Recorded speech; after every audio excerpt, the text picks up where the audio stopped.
Hey guys, welcome back to the channel. This is the House of Law and I am Attorney Al Jamrani. This is episode 10 and the last of the Civil Law Jurisprudence by Justice Leonen.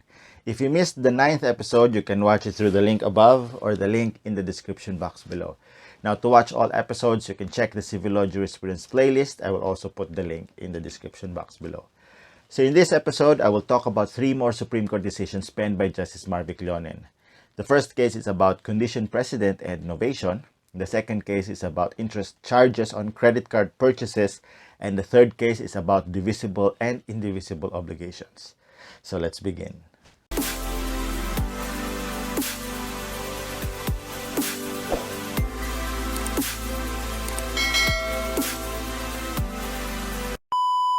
Our first case is DBP versus Sta Ines, GR number 193068, February 1, 2017. In this case, Sta Ines Milale Forest Products Corporation, Rodolfo Cuenca, Manuel Tino, Cuenca Investment Corporation, and Universal Holdings Corporation were stockholders of Galleon Shipping Corporation, a corporation formed to operate a liner service between the Philippines and its trading partners, including the U.S. When Galleon suffered financial hardships, it took out several loans from the Development Bank of the Philippines. These loans were secured by the guarantees executed by the stockholders. When Galleon still suffered financially, Rodolfo Cuenca went to see then-President Ferdinand Marcos for a policy decision to support a liner service. As a result, Marcos issued Letter of Instruction number 1155 instructing DBP, the National Development Company, and the Maritime Industry Authority to help and support Galleon. Particularly, NDC was instructed to purchase 100% of the shares of Galleon and to take over the company. Galleon stockholders and NDC, through its chairman of the board, Roberto V. Ongpin, signed a memorandum of agreement wherein NDC and Galleon undertook to prepare and sign a share purchase agreement covering 100% of Galleon's equity for 46,740,755 pesos. The purchase price would be paid after 5 years from the execution of the share purchase agreement. Similarly, under the said MOA, Sta Ines, Cuenca, Tino, and the Construction Development Corporation of the Philippines would be released from the personal counter guarantees they issued in DBP's favor. Later, pursuant to another LOI number 1195, issued also by Marcos, DBP moved to foreclose the properties of Galleon and to collect from the stockholders any deficiency. Immediately, the stockholders filed a complaint for injunction against DBP and NDC. As against DBP, the stockholders claimed that they have been released and there was a novation when they were substituted by NDC pursuant to the Memorandum of Agreement. As against NDC, the stockholders claimed that NDC had not yet paid the purchase price for Galleon shares. In its answer, DBP claimed that it was not privy to the Memorandum of Agreement and as creditor it did not give its consent to the donation. As for NDC, it claimed that it was not liable to pay the purchase price because the parties had not executed a share purchase agreement and the conditions precedent had not yet been complied with. Thus, the issues in this case are whether NDC is liable to pay the price under the purchase as instructed under LOI number 1155 and whether there was a valid novation of the obligation of the stockholders to DBP. On the first issue, the Supreme Court held that, indeed, there was a need to first execute a share purchase agreement, which according to LOI number 1155 should be within 60 days from the signing of the Memorandum of Agreement between the stockholders and Roberto V. Ongpin. However, if it was found that the reason for the non-execution of the share purchase agreement was NDC's delay, it did not make any effort to comply with the condition precedent. Thus, applying Article 1186 of the Civil Code, a condition shall be deemed fulfilled when the obligor voluntarily prevents its fulfillment. Considering NDC's delay, the execution of the share purchase agreement should be considered fulfilled with NDC as the new owner of 100% of Galleon's shares of stocks. Accordingly, NDC should pay the price of these shares. On the second issue, the Supreme Court held that there was no valid novation. DBP was not privy to the Memorandum of Agreement signed by NDC and Galleon stockholders.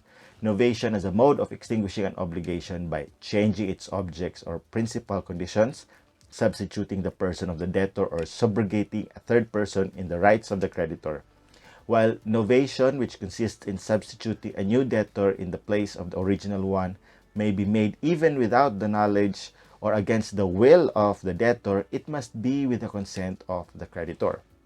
Citing Testate Estate of Mota versus Serra, for novation to have legal effect, the creditor must expressly consent to the substitution of the new debtor. The second case is Spouses Yulo versus BPI, GR number 217044, January 16, 2019. So in this case, Rainer Yulo was pre-approved for and was issued a credit card by BPI. His wife Juliet was also issued a supplementary or extension card. They used their cards but they failed to pay. From a charge of about 20,000 pesos, the obligation had ballooned over 300,000 pesos over 2 years. According to the card agreement, any outstanding amount on the card would earn 3% interest per month plus another 3% penalty charge. When the spouses Yulo failed to pay, BPI sued them in court. In their answer, the spouses Yulo claimed that they did not agree to the terms and conditions of the credit card. BPI, however, claimed that the credit card packet was received by one Jessica Baitan, Rainier's supposed representative. To this, Rainier claimed that he did not authorize Baitan to receive any credit card. So the issue in this case is whether the spouses Yulo are bound by the terms and conditions of the credit card. Here, the Supreme Court held that as a pre-screened client, petitioner Rainier did not submit or sign any application form as a condition for the issuance of a credit card in his account. Unlike a credit card issued through an application form with the applicant explicitly consenting to the terms and conditions on credit accommodation use, a pre-screened credit card holder's consent is not immediately apparent. Thus, respondent, as the credit card provider, had the burden of proving its allegation that petitioner Rainier consented to the terms and conditions surrounding the use of the credit card issued to him. Unfortunately, BPI failed to prove that Baitan's relationship to Rainier, or to prove that Rainier authorized Baitan to act on his behalf and receive his pre-approved credit card. Without proof that petitioner Rainier read and agreed to the terms and conditions of his pre-approved credit card, petitioners cannot be bound by it. However, while the spouses Yulo are not bound by the exorbitant fees, interests, and penalties, they are still liable to pay the valid purchases that they made with the card. But for the interest, they should only be liable for legal interest, which is at the rate of 12% for the time prior to June 30, 2013, and 6% from July 1, 2013, until their entire obligation is fully paid. Our third and last case for this episode is Spouses Lam versus Kodak Philippines, GR number 167615, January 11, 2016. In this case, the Spouses Lam and Kodak Philippines entered into an agreement for the purchase of 3 units of Kodak Minilab systems to be installed in the 3 stores of the Spouses Lam in Rizal Avenue, Manila, in Tagum, Davao del Norte, and in Cotabato City. The price per unit was 1,796,000 pesos. Pursuant to their agreement, the Spouses Lam issued 48 post-dated checks in the amount of 35,000 pesos each. Kodak was able to deliver just 1 unit, and it was delivered to the store in Tagum. Meanwhile, the Spouses Lam were only able to pay 2 monthly installments. Kodak was not able to deposit the succeeding checks because the Spouses Lam instructed their drawee bank to stop payment. Because of this, Kodak sent a letter to the Spouses Lam rescinding the contract due to non-payment. Also, the Spouses Lam sent a letter to Kodak telling the latter that they were rescinding the contract due to failure of Kodak to deliver the other 2 units. They claimed that the reason why they stopped the payment of the checks was Kodak's failure to deliver the remaining 2 units. To this, Kodak claimed that the obligation was indivisible and the Spouses Lam were obliged to pay in full the first unit before the other 2 units would be delivered. So in this case, the issue is whether Kodak's obligation was divisible and that the Spouses Lam should pay the units separately. The Supreme Court held that based on the agreement of the parties, the intention was for there to be a single transaction covering all 3 units of the Minilab equipment.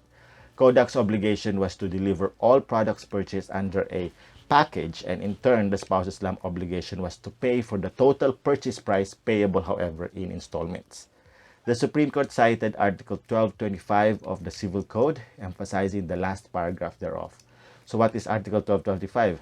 Well, it says that for the purposes of the preceding articles, obligations to give definite things and those which are not susceptible of partial performance shall be deemed to be indivisible. when the obligation has for its object the execution of a certain number of days of work, the accomplishment of work by metrical units, or analogous things which by their nature are susceptible of partial performance, it shall be divisible. However, even though the object or service may be physically divisible, an obligation is indivisible if so provided by law or intended by the parties. Alright guys, those are the last 3 cases, and that concludes the Civil Law Jurisprudence by Justice Leonen video series. We've had a total of 30 civil law doctrines discussed in a span of almost 3 months. I hope may natutunan kayo from these videos. For the bar reviewees, take note of these cases, study hard, and pray harder. So there, please drop a like if you like this video. Please subscribe to support me and click that notification bell to be alerted when I upload a new video. So I'll see you again next week for a new video and a new topic. Laging tatandaan, isip ay buksan, alamin ang batas. Bye guys!